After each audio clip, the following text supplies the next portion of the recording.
nation! No donation, no salvation!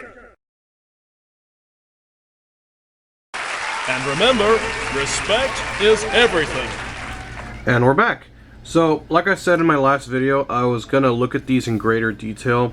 I'm not gonna lie, I recorded that video like probably a day or two ago, but I uploaded it in advance, so I'm not gonna lie, I've been messing with this figure for a while now, and I feel like I should have done it a little more justice, but because I was doing that video kind of raw and it was kind of rushed, I didn't really plan it out, because I had a lot of Transformers figures that I wanted to look at, but anyway, we're going to look at Legacy Evolution Skyquake, who, I'm not going to lie, is probably my new favorite figure in the Legacy Evolution line, because one, it's Skyquake, which is a character that I feel was a little short-lived in Transformers Prime, but I missed out on those figures initially. But now I got this one. I just hope we get a Dreadwing at some point, because, yeah, I don't know. It's a cool design. I love it. But, anyway, so here's the jet mode. One thing I will say about the weapon, do not fold the landing gear all the way back. Make sure to just barely get it to, like, probably right there, because the weapon will get in the way of the landing gear, so it won't sit flush unless you adjust it. But let's just go ahead and take the weapon off now. One thing I do like about this weapon, though, is you can actually store his sword in it. So that's actually really handy, because, you know, if you don't want to use the sword, just plug it into the gun. Which, let's go ahead and get it out now, because I actually do like this weapon a lot. If it'll come out. Alright. Oh wow, it's got some switchblade action, hold on. Yeah, it kind of clicks in. That's kind of neat. So yeah, little sword and what I feel is a bit of an undersized chain gun. Like, the actual gun looks good, it's just it's too small for this figure, but I don't know, maybe if it had like just like a giant like drum barrel magazine thing under there or something, like the barrel itself is fine. If it just had something underneath to make it look bigger, I think this would be perfect for what it is, but yeah. So the other reason I wanted to look at this figure is because I've been noticing a lot of people have been having issues with the cockpit. I myself did have some issues, but I finally managed to figure it out. So without wasting too much more time, let's actually get to the robot mode, because I do want to go over the transformation, since I kind of felt challenged by this thing to actually review it in full detail.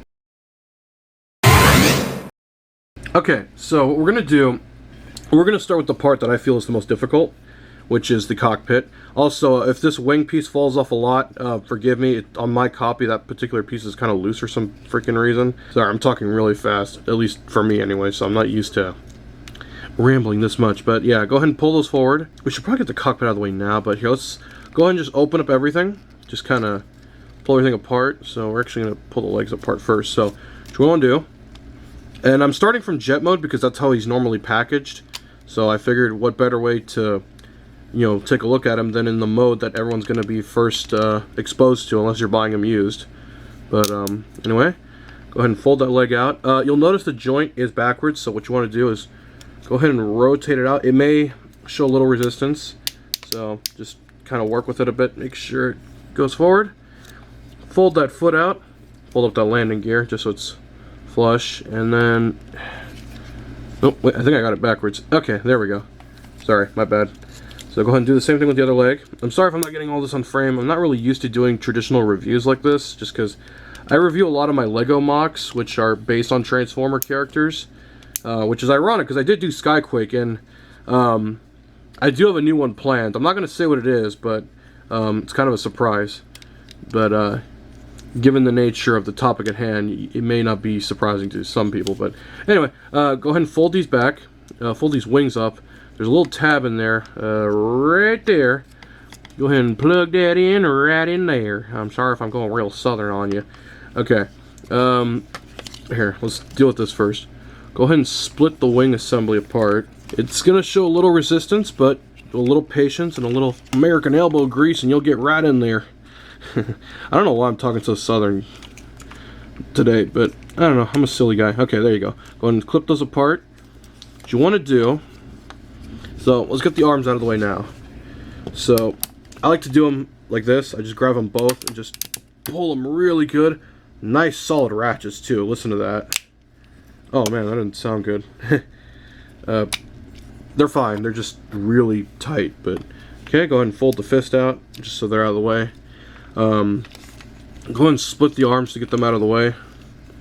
Alright, so this is where things are going to get a little confusing, because I had an issue here earlier in regards to the cockpit, so we'll talk about that here in a second. Let me just get myself some clearance here. Go ahead and fold those out of the way. There is a bit of clearance issues on some aspects of this figure, but you do kind of get used to it. So we'll go ahead and leave those there for now. Go ahead and fold those in, and actually here first, you want to fold that down.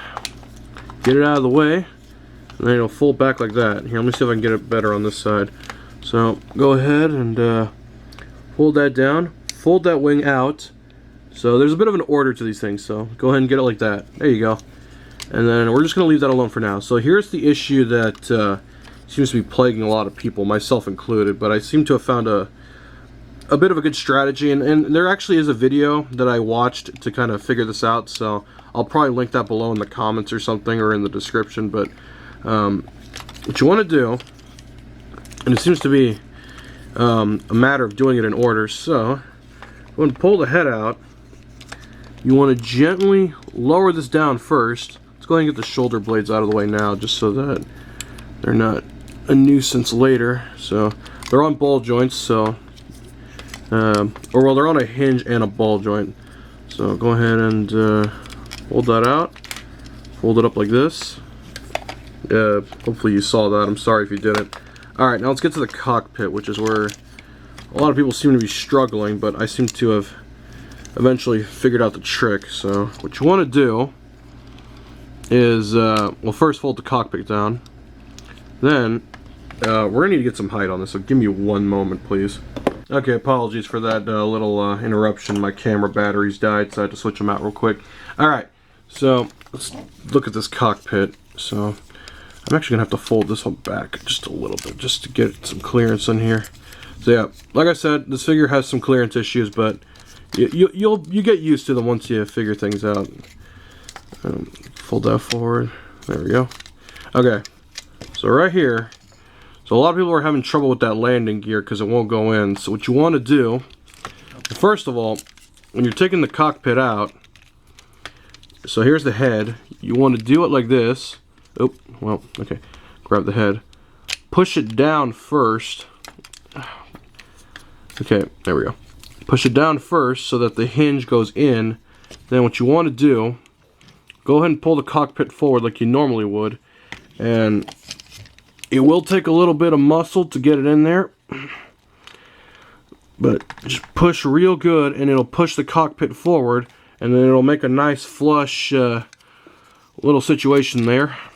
Again, I don't know why I'm going so southern all of a sudden, but yeah, just don't be afraid. If you want to be careful about it, grab it from right here. So there's a little indent right there, which is probably what it's for. Just gently push it in, and it'll push the cockpit out. It'll be tight at first, at least it was on my copy, but once you get it through, and you just push forward, alright, and you just go ahead and, here, let's get this out of the way first. So just go ahead and muscle it through. Don't be afraid to be a little rough with it, and then go ahead and push that forward, and then just kind of tab that in together. Hopefully you can see what's happening, because I'm not really looking at the camera at the moment, so apologies if I'm not getting that on screen. So yeah, you just got to muscle it out so it'll push the cockpit forward, or if you want, just plug it in first and then do that. Again, it will take a little bit of elbow grease to get it out, but once you figure it out, you got it set. Okay, now let's go ahead and rotate the waist. Fold this back the way it was. Get that shoulder pad out of the way. Again, apologies if I've probably said it like 1,000 times, but again, I'm not used to this sort of thing, so I don't normally review traditional Transformers, at least not in the sense that most people would be familiar with, since I do a lot of the Lego mocks and such. Okay, go ahead and clip that in. You want the cockpit to go through, by the way, so just a heads up. So, nope. Seems to come loose. Again, just a little bit of pushing. Again, just be careful, be gentle, but be a little rough. You kind of want a nice balance of the three. And once you're good, You'll get it nice and flush and you'll be just fine. Then these will tab into the sides there, and then you should be good. So those will tab into the side of the cockpit, and then the arms will finally, they'll just go in like this. Pretty much done here. Go ahead and position these shoulder pads forward.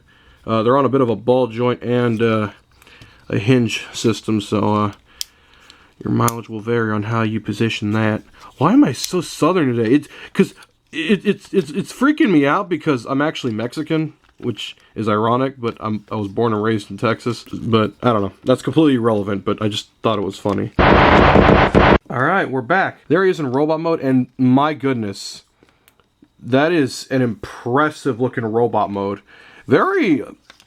It's weird. He's very Autobot in design, but it works so well as a Decepticon as well, which is what's amazing.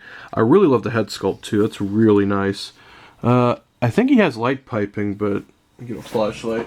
It doesn't really work that well. I mean, it works good enough, but I don't know. I'd rather they just go back to painted eyes. It just looks better in the long run.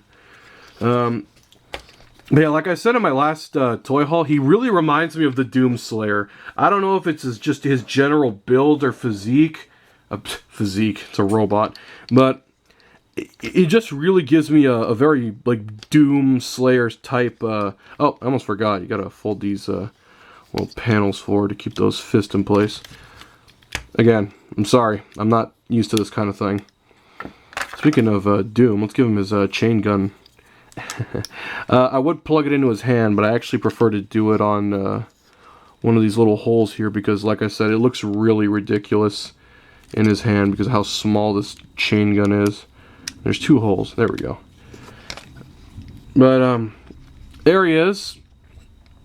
I'm gonna try to keep this video as short as possible.